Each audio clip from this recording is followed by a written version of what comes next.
J'ai fait 2 ans de classe préparatoire scientifique avant de m'inscrire à l'école d'architecture, l'école d'architecture de Lille. Et moi, école d'architecture de Lille, sorti en 2011, arrivé en 2003. J'ai eu après un parcours assez classique à l'école. C'est vrai que j'ai travaillé assez rapidement en agence. J'ai un architecte qui s'appelle Sébastien Lepère, chez qui j'ai fait mon stage de 2e année. Et après, voilà, tout au long de ma scolarité, j'ai travaillé pour lui assez régulièrement, toutes les vacances, des permis de construire, de Velux, d'extension de maison, enfin voilà, des relevés, diverses choses. Voilà mon parcours. Et commencé à travailler pour Mathieu au moment où il a commencé son agence, donc pendant le master. Ce qui m'a un petit peu porté, c'est l'arrivée en master de territoire avec en prof Sophie Delay et Mathieu Berthelot. Et puis ensuite, là où on s'est retrouvés, c'est chez Béal et Blancard. C'est sur un concours. Ouais, toi t'étais arrivé depuis quelques mois à l'agence. On fait le concours ensemble. Dans le dernier mois, voilà. Et Edouard a franchi la porte et il me fallait quelqu'un pour m'aider à sortir de ce concours un peu compliqué. Donc j'ai dit, Edouard, tu viens avec moi, et donc voilà. Et ça a été le fil rouge de notre travail là-bas, parce qu'on l'a remporté, puis après les études et jusqu'à la livraison. Quand on a pris la décision de monter l'agence, on a travaillé là-bas pendant 8 ans, où on s'est découvert aussi cet automatisme, l'immédiateté des choix, le plaisir de travailler ensemble, de se poser les questions. D'autres personnes nous avaient dit, vous avez une telle alchimie entre vous que vous allez finir ensemble, quoi, comme un couple. Hein. On voulait faire un concours en dehors du cadre de l'agence. Ouais. On s'est dit, on s'entend bien dans le cadre de l'agence. Est-ce que, hors agence, ça marche encore? Et puis si on veut monter l'agence, est-ce qu'on a l'énergie de finir ce concours à 2?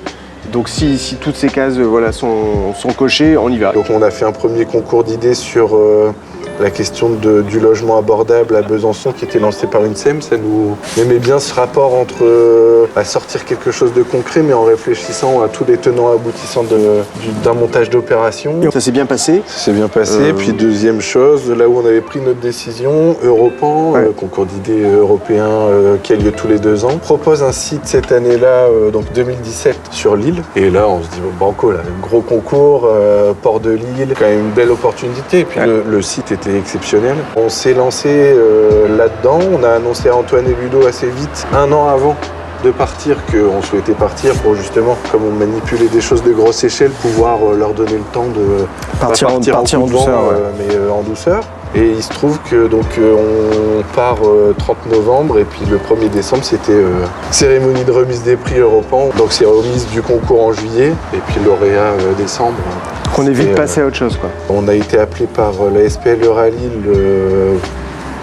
le lien avec Citizen, où on avait été suivi par David Votti entre autres, et puis toutes les équipes qui savaient qu'on montait l'agence et qui voulaient faire un casting sur un lot d'une opportunité foncière qui venait de dégager en bordure de voie TGV, et ils voulaient se faire un petit peu comme une histoire belge, un Belge, un Parisien, un Lillois. Ils nous ont appelés, pas en tant que Lillois, vu le nom.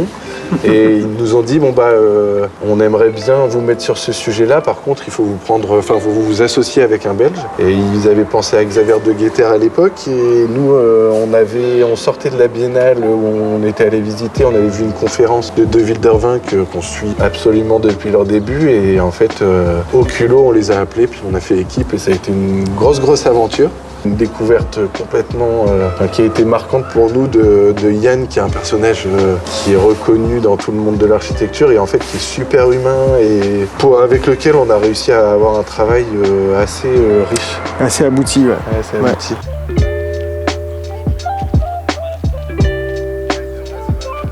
Il y a un territoire qui est riche, qui est très varié. On le voit ici, on est à 50 minutes de Lille. Donc nous, on s'est fixé comme limite à peu près 1 heure en voiture. Et donc on a dessiné une carte. On a dessiné une carte isochrone, ça s'appelle, qui en fonction, si on fait que de la départementale, c'est tout près, et puis si on a l'autoroute. Et ce qui est assez marrant, c'est que ça aurait défini les frontières. Il n'y a plus de frontières administratives. Gand, Mons sont inclus, Dunkerque. Et après, on s'arrête à la Somme.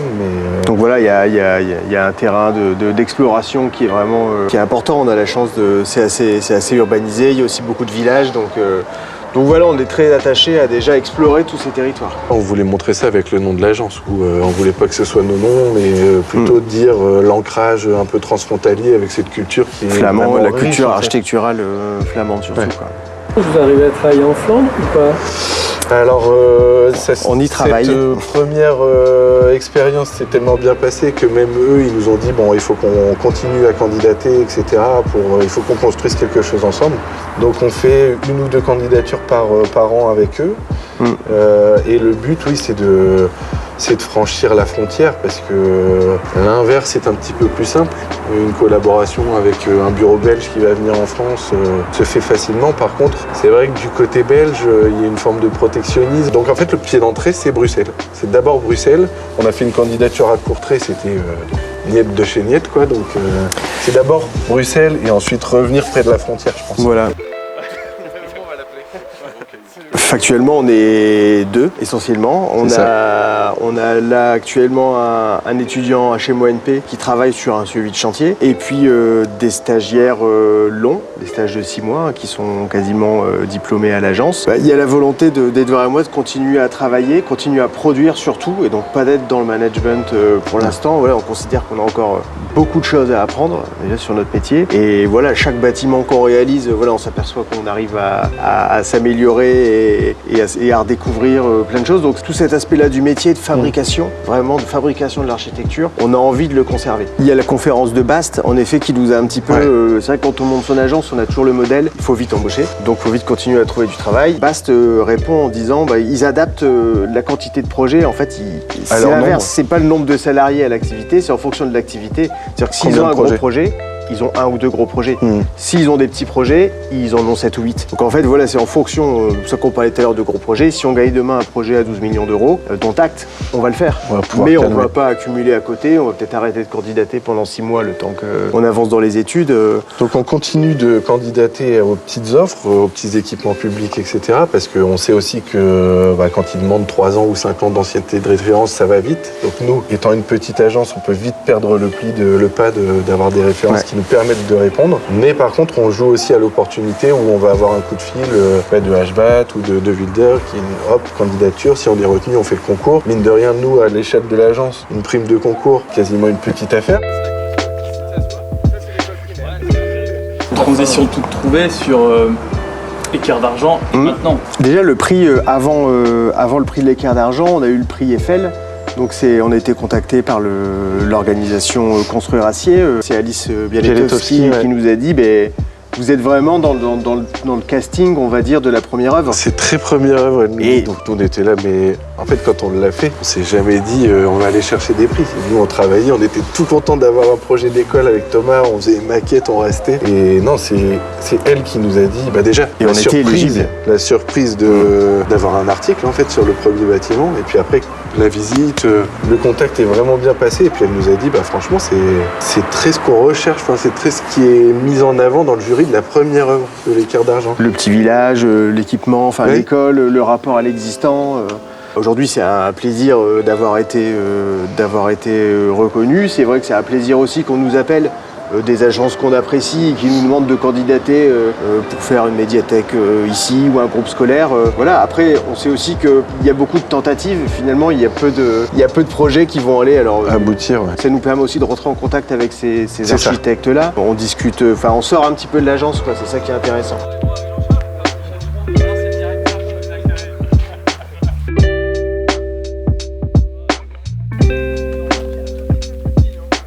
De nous faire un petit peu la genèse complète de cette école. Donc on a appris, surtout en fin d'études, qu'il y avait 2 équipes qui avaient déjà été sélectionnées puis limogées. D'où en fait on est arrivé à la fin de la période de subvention, d'autorisation pour tenir les subventions. Donc on s'est retrouvé littéralement pressurisé, alors ce qui n'a pas fait de mal au projet parce que finalement on a vraiment été directement au but et la maîtrise d'ouvrage elle était aussi dans un mood, dans une humeur de prendre des décisions et d'aller de l'avant parce qu'ils étaient vraiment liés, on va dire, on était liés, ils ne pouvaient plus nous licencier, c'était terminé. Donc il fallait arriver au mois de décembre avec des premières facturations.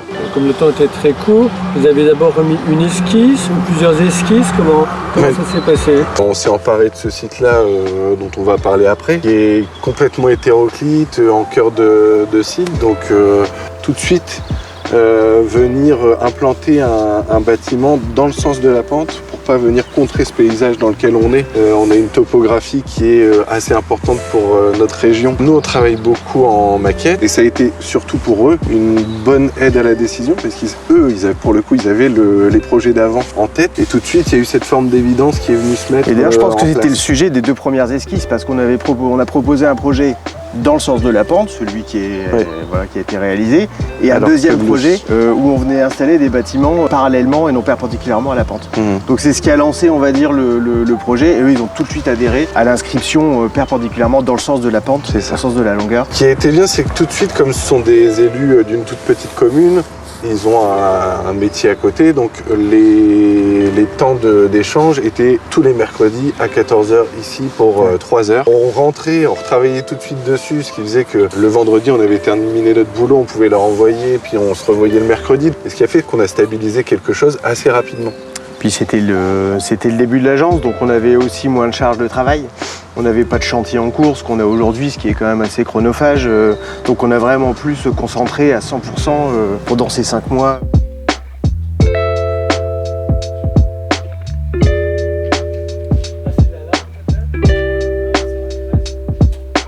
Le bâtiment en lui-même, si on prend vraiment la demande de base, il est tout petit, quoi.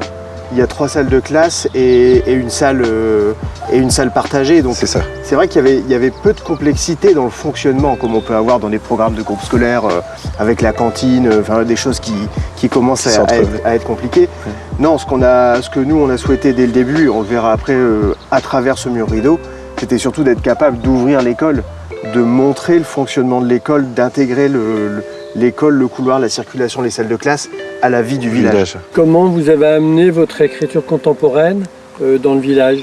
Il y a les outils et le temps qui ont joué en cette faveur-là, c'est-à-dire qu'avec Thomas, l'agence, on parle beaucoup d'inscription. C'est ce qu'il disait, le programme étant très restreint, nous on est allé chercher des choses, tisser des liens avec les environnants, on le verra vraiment sur site. Et la deuxième chose, c'est les outils qu'on utilise, les outils étant la maquette blanche et le collage. Il y a très peu de j'aime pas esthétiques ou d'a priori esthétiques qui vont arriver trop tôt dans le projet, quitte à limiter les choses. Et en fait, on a tellement partagé d'usage et de fonctionnement que l'équipe a été vraiment dans la mise en place du fonctionnement assez partie prenante. En fait, on a eu très peu de temps d'échange, on pourrait dire, sur la question de l'écriture architecturale. Ouais. Voilà, on a beaucoup échangé sur les usages, où mettre les fonctions, sur la volumétrie, mais encore une fois, quand on parle de mettre en place un volume avec une toiture à 2 pentes, bon, c'est compliqué de dire non, il y en a partout ici. Quand on parle de mettre de la brique au niveau du mur d'enceinte, au niveau des pignons, c'est compliqué de dire non aussi. On n'a pas fait ça dans une stratégie de dire on va essayer de ne pas leur parler d'archi, mais à chaque fois, nous, on essayait d'argumenter plutôt ces choix architecturaux par une nécessité, en fait, une nécessité économique, nécessité de respecter les délais, nécessité d'inscription aussi pour la brique, par exemple. Et donc voilà, après, ça a été des choix, par exemple, d'avoir un joint ocre de la même teinte que la brique. Voilà, ça, c'est des... Le petit twist contemporain qui change de... On reste, mais on fait notre petit pas de côté qui est notre touche. On a eu plusieurs maîtrises d'ouvrage. On a eu l'équipe qui avait monté le dossier. On a eu ensuite le nouveau maire qui a été remplacé par la sous-préfecture, qui a été à nouveau remplacé par le nouveau maire. Donc en fait, ces choix-là, par exemple, j'ai rencontré l'ancien maire, il n'aurait pas été d'accord pour avoir un joint couleur brique parce qu'il trouvait ça trop contemporain. Voilà. Le nouveau maire, lui, a trouvé ça très bien. Donc voilà, je pense qu'on a eu aussi un petit peu de chance. Et le manque de temps et le fait d'avoir plusieurs maîtrises d'ouvrage qui se sont succédées, je pense, nous a apporté pas mal de liberté. Il nous a permis d'aller au bout de ce qu'on proposait. Ouais. Le retour d'expérience depuis que l'équipement il est accessible, fréquenté par les enfants, et puis il y a aussi le bâtiment périscolaire. Comment la liaison s'est opérée sur le plan des usages, j'entends? On a peu de retours. Très peu. On a peu de Très retours. peu. On a eu, en fait, on a fait l'inauguration 2 jours après qu'il soit rentré dans les lieux. Donc forcément, tout le monde est content. Nous, on voit juste des armoires qui sont mises là où elles devraient pas être, forcément. On est intervenu à 2-3 reprises justement à opérer, mais c'est vrai que, encore une fois, le bâtiment il est tellement simple que. Mais on a eu peu de contact avec l'équipe enseignante. Avec C'est l'équipe enseignante, ouais. C'est Pendant vrai. la Pourtant, conception, on l'a demandé à plusieurs vraiment, reprises. avoir une présentation en mairie avec eux, et Ouais. un échange. Et puis après, là-bas, sur site, ouais. à 3 mois de la livraison, on a pu rencontrer les enseignants. Donc on a pu déplacer au dernier moment les prises HDMI parce que Tableau, elle avait son bureau. En fait, il y avait une classe qui était partagée avec 2 enseignants, donc il fallait deux prises différentes. Enfin, et heureusement qu'on a fait cette réunion un petit peu in extremis parce qu'au moins ils ont pu enseigner voilà, comme ils le pouvaient.